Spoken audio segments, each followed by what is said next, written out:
السلام علیکم ورحمۃ اللہ وبرکاتہ۔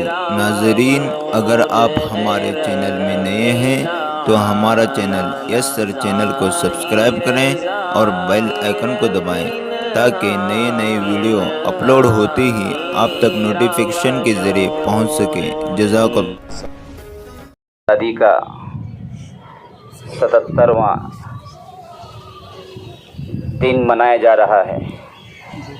ہمارے اس دیش کو، ہمارے اس بھارت دیش کو آزاد ہوئے 76 سال مکمل ہو گئے ہیں۔ ہم 77ویں سال میں، آزادی کے سال میں داخل ہو چکے ہیں۔ ہمیں بڑی خوشی ہے کہ ہم نے آزاد بھارت میں آنکھیں کھولی ہیں، ورنہ آزادی کیا چیز ہے اور غلامی کیا چیز ہے یہ ان لوگوں سے پوچھیں، ان مجاہدین آزادی سے پوچھیں جنہوں نے اپنی قربانیاں پیش کی۔ آزادی یہ اللہ کی بہت بڑی نعمت ہے اور غلامی انسان کے لیے سب سے بدترین چیز ہوا کرتی ہے۔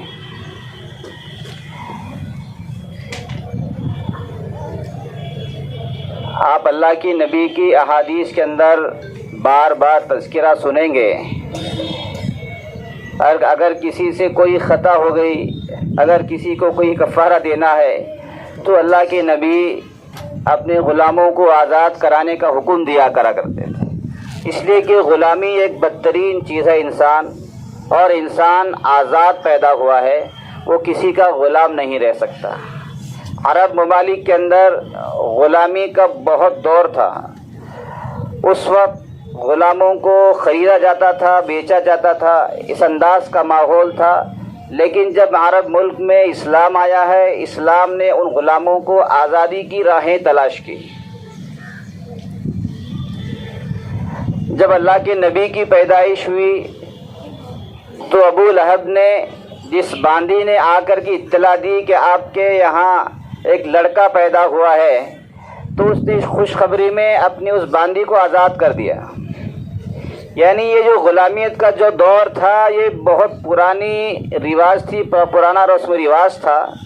اس طرح یہ غلامیت انگریزوں نے آ کر کے ہمیں غلام بنایا، ہمارے ملک پر قبضہ کیا۔ پوری لمبی آپ نے تفصیل ماشاءاللہ تھوڑے ہی وقت میں سنی ہے، مجھے وہ نہیں بتانا ہے۔ جو مجھ سے پہلے ہمارے اساتذہ کرام نے جو باتیں کی ہیں، جو آزادی سے متعلق باتیں بتائی ہیں، ان کو یاد رکھنے کی ضرورت ہے، اس لیے کہ جو قوم اپنی تاریخ کو یاد نہیں رکھتی وہ قوم دنیا سے مٹ جاتی ہے۔ اس لیے اپنی تاریخ کو، اپنے آبا و اجداد کے کارناموں کو یاد رکھنا ہے، اور ان کو یاد رکھ کر کے اپنی آنے والی نسلوں کو یہ بتانا ہے کہ اس ملک میں ہم نے اتنی قربانیاں پیش کی ہیں۔ تو بہرحال آج 77واں آزادی کا جشن ہے جسے ہم منا رہے ہیں، لیکن یہ وہ آزادی نہیں ہے۔ ہم سن 47 کے بعد دیکھ رہے ہیں کہ جس کے لیے ہم نے اتنی قربانیاں پیش کی، جس کے لیے ہم نے قید و بند کی صعوبتوں سے گزرے ہیں، اسی طرح سے ہم نے نہ معلوم کیسی کیسی قربانیوں کو پیش کیا، اپنے بچوں کو یتیم کرایا، اپنی بیویوں کو بیوہ کیا، اور اسی طرح سے ہم مجبور ہو گئے، نہ معلوم کیسی کیسی پریشانیاں ہم پر آئیں، اور ہم نے مالٹا کی جیل میں اپنے دنوں کو گزارا۔ ہم نے کالا پانی جیسی سزا کے ہم مستحق بنے، وہاں ہم نے آدھی سے زیادہ زندگیاں گزاری۔ ہمارے علماؤں نے کالا پانی ایک ایسی سزا تھی جہاں کے قیدی اپنی دعاؤں میں موت کو مانگا کرتے تھے کہ اے اللہ بس موت آ جائے، ہمیں اس کی اب دنیا میں جینے کی کوئی آرزو نہیں ہے۔ اتنی سخت ترین سزا جو کالا پانی کی ہوا کرتی تھی۔ جن لوگوں نے کالا پانی کے بارے میں لکھا ہے کہ وہ ایسی جگہ تھی جس کے چاروں طرف سمندر تھا اور بیچ میں ایک تھوڑی سی جگہ زمین کی جگہ تھی جس کو ہم جزیرہ کہتے ہیں۔ یہ انڈمان نکوبار کے جزیرے ہیں جس کو ہم کالا پانی کہتے ہیں۔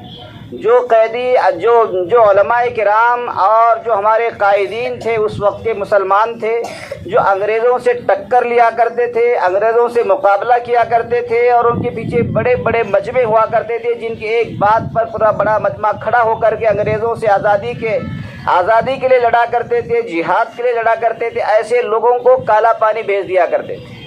کالا پانی اتنی سخت ترین جگہ تھی جہاں کیچڑ ہی کیچڑ تھا، یعنی رہنے کے لیے بھی کوئی مستقل جگہ نہیں تھی۔ وہ بس قیدیوں کو ڈال دیا کرتے تھے جہاں بچھو ہوا کرتے تھے خطرناک، جہاں خطرناک قسم کے سانپ ہوا کرتے تھے، جہاں موٹے موٹے مچھر ہوا کرتے تھے، جہاں جونک جو خون کو چوستی ہے جونک، اس قسم کے وہاں پر کیڑے مکوڑے ہوا کرتے تھے۔ ایسی جگہ ہمارے علماء کرام کو ڈال دیا کرتے تھے جس کو کالا پانی سے مشہور کیا گیا ہے۔ اتنی سخت ترین سزائیں وہاں دی جاتی تھی، اتنے بڑے بڑے جنگلات تھے کہ سورج کی شعاعیں بھی وہاں زمین پر نہیں آیا کرتی تھی، اتنے بڑے جنگلات تھے۔ ایسے جنگلات میں جہاں کوئی پوچھنے والا نہیں، جہاں چاروں طرف سمندر ہوا کرتا تھا، آپ بھاگ بھی نہیں سکتے تھے۔ شروع میں تو اس کی کوئی چہار دیواری بھی نہیں تھی۔ بعض قیدیوں نے کوشش کر کے سمندر میں تیر کر کے اور وہاں کے بانسوں کے کچھ چیزیں جہاز بنا کر کے انہوں نے کوششیں کی، ان کو پکڑ کر کے لا کر کے پھانسی دی گئی تاکہ دوسرے قیدیوں کو یہ معلوم ہو جائے کہ یہاں سوائے موت کے کوئی دوسری سزا نہیں۔ یہ کالا پانی کی مختصر سی چیز ہے۔ اس کے علاوہ آخر جو قیدی بڑھتے گئے، پھر وہاں پر دیوار بنائی گئی، پھر مستقل طور سے جیل بنائی گئی، مستقل طور سے سزا خانے بنائے گئے، اور وہ جو جیل بنی ہے کالا پانی کی جو جیل بنائی گئی ہے قیدیوں نے ہی بنائی ہے، قیدیوں کی محنت سے بنی ہے وہ جیل، انہی سے تمام چیزیں رکھوائی گئی، انہی سے کام لیا گیا، تمام چیزیں انہی سے کروا کر کے آج وہ کالا پانی جیل کی شکل میں موجود ہے، جس میں حضرت شیخ الہند حضرت شیخ الہند نور اللہ مرقدہ، حضرت مولانا حسین صاحب مدنی جیسے حضرات ہمارے جو علماء دیوبند کے سرخیل ہوا کرتے ہیں، ایسے حضرات کو کالا پانی کی سزائیں ہوئی ہیں، انہوں نے وہاں زندگیاں گزاری ہیں۔ حضرت جعفر تھانیسری رحمۃ اللہ علیہ جیسے علماء کرام وہاں رہ کر کے آئے ہیں، ایسی ایسی سزائیں وہاں کاٹ کر کے آئے ہیں، لیکن ہم دیکھ رہے ہیں کہ سن 47 کے بعد میں جس کے لیے ہم نے اتنی قربانیاں پیش کی تھی، جس کے لیے ہم نے اپنی جانیں پیش کی، جس سے ہم نے اپنے سب مال و دولت کو قربان کیا ہے، لیکن ہم دیکھ رہے ہیں کہ اسی آزاد بھارت کے اندر ہمارے ساتھ وہ سلوک کیا جا رہا ہے کہ ہماری زبان جو مادری زبان ہے اس کو چھینا جا رہا ہے، ہمارے ایمان کو چھینا جا رہا ہے، ہمارے علم کو چھینا جا رہا ہے، ہمیں آزادی سے جینے کا حق نہیں دیا جا رہا ہے، ہمارے حقوق سلب کیے جا رہے ہیں۔ یہ آزادی کے بعد ہم سے دوہرا سلوک کیا جا رہا ہے۔ اسی لیے حضرت تھانوی فرمایا کرتے تھے، تم نے گورے سانپ کو اپنے دیش سے باہر نکال دیا ہے، لیکن تمہارے ساتھ ایک کالا سانپ بھی موجود ہے جو تمہیں ہر وقت ڈستا رہے گا۔ چنانچہ ہم ان کالے سانپوں کے ذریعے ڈسے جا رہے ہیں، لیکن ہمیں احساس تک نہیں ہے، انہیں پتہ تک نہیں ہے کہ اس دیش کے لیے ہم نے کتنی بڑی بڑی قربانیاں پیش کی ہیں۔ حضرت تھانوی کی وہ باتیں آج ہمیں یاد آ رہی ہیں کہ وہ انگریز کالے سانپ تھے، وہ لوگ انگریز جو تھے وہ گورے سانپ تھے، یہ کالے سانپ ہے جو ہمیں ڈسے جا رہے ہیں۔ اس لیے ہمیں ہمت ہارنی نہیں ہے، ہمیں اللہ نے ایک مسلمان کو ہمت کے ساتھ، اور اسی لیے ہمارے بڑوں نے ہمارے اس دیش کے لیے قانون بنایا ہے تاکہ یہاں کسی کا شخصیت کا کوئی راج نہ چل سکے، شخصیت کی کوئی بادشاہت نہ چل سکے، بلکہ جمہوریت کو یہاں پر لاگو کر کے سب کے لیے ایک قانون بنایا گیا ہے، سب کے لیے یکساں قانون بنایا گیا ہے تاکہ ہر انسان ہر مذہب والا آزادی کے ساتھ جی سکے۔ لیکن ہم دیکھ رہے ہیں کہ ہمارے نصابوں کو تبدیل کیا جا رہا ہے، ہماری تاریخ کو تبدیل کیا جا رہا ہے، یہاں تک کہ ہمارے اولادوں کو، ہمارے آنے والی نسلوں کے ایمان تک کو چھینا جا رہا ہے۔ یہاں تک وہ چاہتے ہیں کہ ہم سب کچھ رہیں، انسان باقی رہیں، لیکن مسلمان باقی نہ رہیں۔ ایسے حالات ہیں، اس لیے ہمیں اس بھارت دیش کے اندر، اس ملک کے اندر، اس آزاد بھارت کے اندر ہمیں یہ عہد کرنا ہے، ہمیں یہ نیت کرنی ہے، اور یہ ہمیں عزائم رکھنے ہیں کہ ہم اس دیش کے اچھے شہری بنیں گے، اچھے مسلمان بن کر کے زندگی گزاریں گے، ہم قانون کے مطابق اپنی زندگی گزاریں گے، اور اس کے ساتھ ساتھ میں اپنی شریعت کو بھی نہیں چھوڑیں گے، اپنے قرآن کو بھی نہیں چھوڑیں گے، اپنی سنتوں کو نہیں چھوڑیں گے، اپنے ایمان کو نہیں چھوڑیں گے۔ یہی آزاد بھارت کی صحیح شکل ہے۔ ہے, یہاں ہر مذہب والا آزاد ہے. اس لیے ہمیں آج اس 77ویں یوم جشن آزادی کے موقع پر ہمیں اسلام کو بھی نہیں بھولنا ہے, اپنی آزادی کو بھی نہیں بھولنا ہے, اور اپنے بھارت دیش کو بھی نہیں بھولنا ہے. جو بھی اس دیش کی طرف بری آنکھوں سے دیکھے گا, مسلمان اس کا مقابلہ کرنے کے لیے پہلی صف میں کھڑے ملیں گے. اسی طرح سے جو بھی اس دیش میں فرقہ پرست جیسی طاقتیں ہیں جو اس دیش کو کمزور کرنا چاہتی ہیں, آپس میں نفرتیں بانٹنا چاہتی ہیں, آپس میں جنگ و جدال کرانا چاہتی ہیں, نہ معلوم کیسی حرکتیں کرانا چاہتی ہیں, تو مسلمان اس کے لیے سب سے آگے بڑھے. ہمیں سب سے آگے بڑھنا چاہیے کہ ہم محبت کو بانٹیں, ہم بھائی چارے کو بانٹیں, ہم آپس میں اتفاق اتحاد کے ساتھ رہیں. آج بھی ہندو اتنا بڑا طبقہ ہے جو بہت ہی جمہوریت کے ساتھ اور امن کے ساتھ رہنا چاہتا ہے.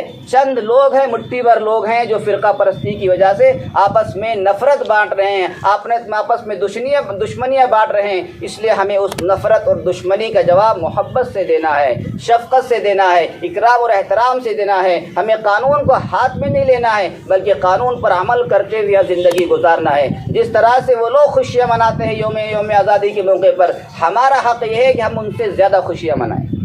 اسی لیے مدارس کے اندر یوم جمہوریہ, اسی لیے مدارس کے اندر 15 اگست کے موقع پر چھٹی دی جاتی ہے تاکہ ہم اپنے دیش کی آزادی کے ساتھ, اپنی آزادی کے ساتھ ہم آج مکمل طور سے خوشی منا سکیں. اس لیے کہ آزادی یہ اللہ کی بہت بڑی نعمت ہوتی ہے, ہمیں اس نعمت کی قدر کرنی چاہیے. اس نعمت کی قدر یہ ہے کہ ہم دیش میں محبت کو بانٹیں, نفرتوں کو ختم کریں, قانون کو فالو کریں, اپنے دیش کے لیے قربانیوں کی ضرورت پڑے تو قربانیوں کو پیش کریں, اپنے دیش کے لیے جن چیزوں کی ضرورت ہے ان چیزوں کے لیے ہم قربانی پیش کریں. اپنے دیش کے لیے جان دینے کے لیے ہمیں تیاری کرنی چاہیے. اس لیے کہ یہ دیش ہمارا ہے, یہ دیش سب کا ہے, اس کو ہم نے آزاد کرایا ہے. اب اس کی حفاظت کی ذمہ داری, اس کی ترقی کی ذمہ داری اور اسی طرح سے اس کی بھلائی کی ذمہ داری ہم سب کی بنتی ہے. اس لیے آج ہم عہد کریں کہ انشاءاللہ ہم اپنے دیش کے لیے ہم محبت کے ساتھ, پیار کے ساتھ, نفرتی لوگوں کو محبت کے ساتھ جواب دیتے ہوئے زندگی گزاریں گے. اور اسی طرح سے آج یوم آزادی کا موقع ہے, ہم اپنے یہاں بھی آج ہم تمام طلباء کو, تمام اساتذہ کرام کو یوم آزادی کے موقع پر مبارکباد پیش کرتے ہیں.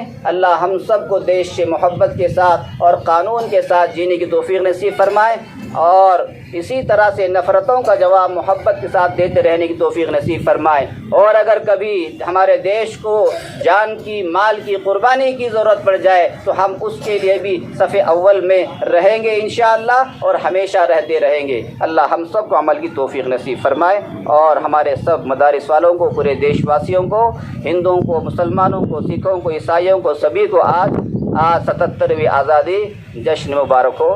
شبھ کامنائیں. السلام علیکم.